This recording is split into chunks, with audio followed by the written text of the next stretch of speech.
In hindsight, I should have done a bit more research. Inside, lovely, absolutely stunning little car.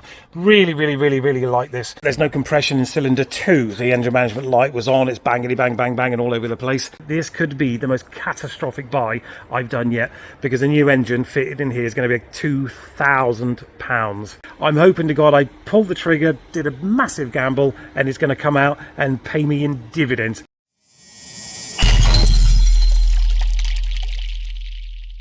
What is up, YouTubers and lovers of budget cars and bikes?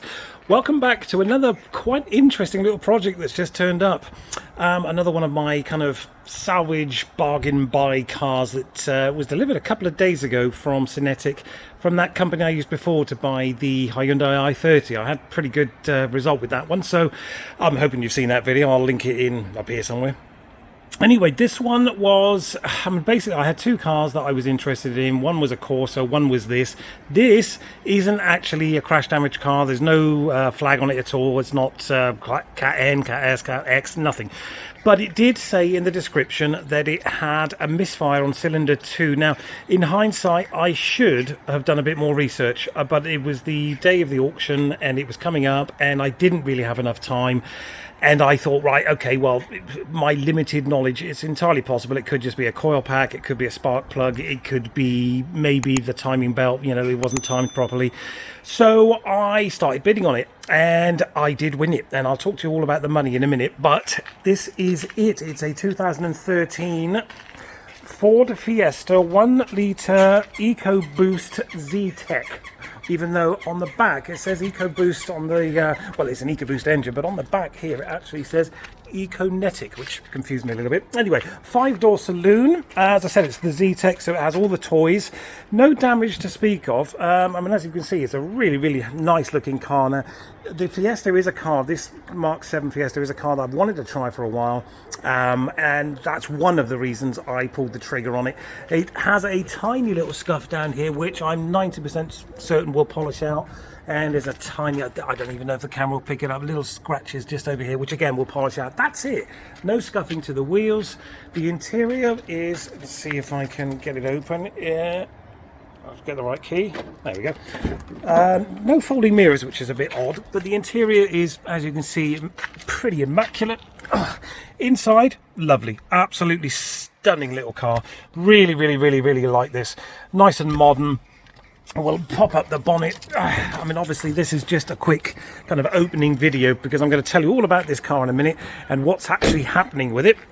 So bear with me while I try one-handed to get this bonnet up. If I can't do it, then we'll do it on the next video because I can never find the bloody catch release. Is it there? Is it there?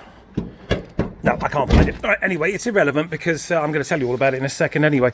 As I said, it's got welcome home lights as well. It's got all the toys. Being the Z-Tech, it's it's fully loaded in that respect. It's got a really wicked front end as well, that kind of Aston Martin look-esque front end, front spots, all the rest of it. As I said, the only mark is here. This kind of crap here is just literally going to rub off. I've not polished it. I've not done anything to it. This stuff here is just literally crap that washes off. Anyway, so it turned up and the guy said, look, it's really weak. It's running on 2 cylinders out of the 3 because it is a 1 litre turbo, so it's got 100 horsepower, but it's only got 3 cylinders and one of them's not working. So as I've been a member of the RAC for the last 4 years and I've never actually used them, I decided to call them out and let them diagnose the problem for me. And lo and behold, they came over and they did all their bits and bobs. And they said, look, there's no compression in cylinder 2. The engine management light was on. It's bangity bang bang bang and all over the place. Not a great result when you consider all the things it could have been. I did try the obvious thing. I changed over the coil pack because I put my diagnostic tool on it and it said misfire cylinder 2, so I changed cylinder 2 for 1 and vice versa, and it didn't solve anything, and it didn't change from 2 to 1, but that would have just told me it was obviously the coil pack. Obviously it wasn't that. The RAC guy, as I said, he turned up and said there's no compression basically in cylinder 2 and very low compression in 1 and 3.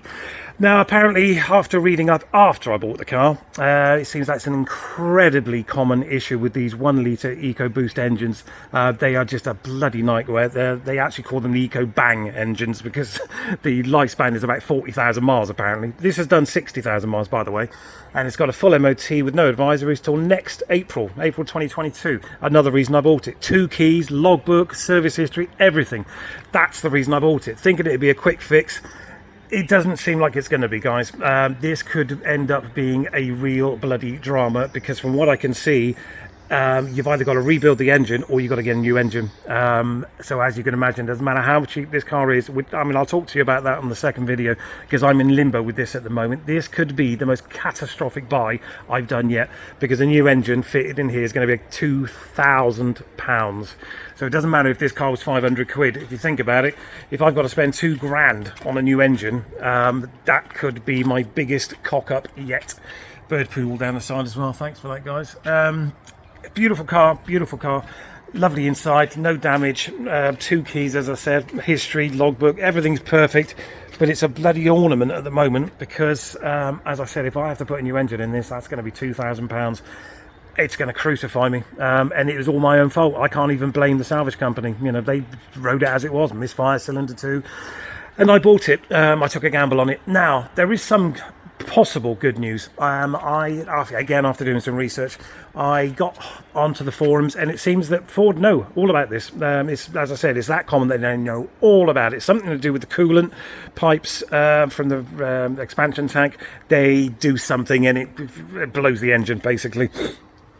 So I rang up Vospers in Plymouth, and they are having it next week, and they're going to do all their tests on it. It's 120 quid to do that. I've got to get it transported over there, obviously. They're going to do all their tests on it, and after speaking to them this morning, they've said if it is what they think it is, they'll actually fix it for free. Can you imagine? You know, so basically I buy this car and Ford put a new engine in it for me. So I'm basically holding everything crossed, and I'm hoping you guys will cross your fingers for me as well and hope that we have the best outcome you could possibly imagine, because I reckon nobody bid on this car. As I said, we'll talk about the price in the second video. Nobody bid on this car because it said misfire cylinder 2, and everybody was shit scared of it because they probably knew more than I did about these EcoBoost engines, and they all stayed away from it. I'm hoping to God I pulled the trigger, did a massive gamble, and it's going to come out and pay me in dividends. But I will keep you updated about that. If you haven't subscribed, consider subscribing, because obviously then you'll find out exactly what does happen to this car in about a month's time. Because as I said, I don't know at the moment. I have no idea. I've put some feelers out, and you know, if I have to put a new engine in it, I have to put a new engine in it. But we are fingers crossed and legs crossed and earrings crossed and all the rest of it that I'm going to take it to Ford on Wednesday. They're going to say, yep, no problem, we know all about it, it's all our fault, here's a new engine. Can you imagine? This would then be a good polish job all along here, looking like it does, with 0 miles engine. It'd be a brand new car, wouldn't it? I mean, what an amazing result that would be. So I'm hoping you guys are wishing me well and for keeping all your fingers and toes crossed for me as well. And as I said, give the video a like, and basically subscribe, and you'll find out exactly what happens to this car, you know. Now, what would you have done? I mean, I love to see comments underneath these videos as well. Would you have done this? You know, would you put a new engine in this? Would you have taken a chance? Do you think that Ford are going to help me out? Do you think I'm just dreaming that they're going to put a new engine in for me? I don't know. I mean, if I'm 100% honest, I would be amazed if they're going to give me a free engine. But as I said, it has happened. I spoke to a guy in a local garage. He actually had the same car, and they did give him a free engine. So, you know, would you have taken the chance? Do you know anything about these? Has this happened to you? You know. Anyway, as I said, subscribe and you'll find out all about this, and leave some comments in the comment section below, and I'll keep you updated about this. You know, it's going to be one of those kind of little mini series videos. It's not going to be a review on this time round, because effectively I can't review it because I can't bloody drive it. All right, I hope you enjoyed this, and I hope you do subscribe and you find out exactly what happens to this. And as I said, keep your fingers and toes crossed for me as well, as I will be, that next Wednesday Ford do the right thing and fix this for me. All right, thanks for watching, guys.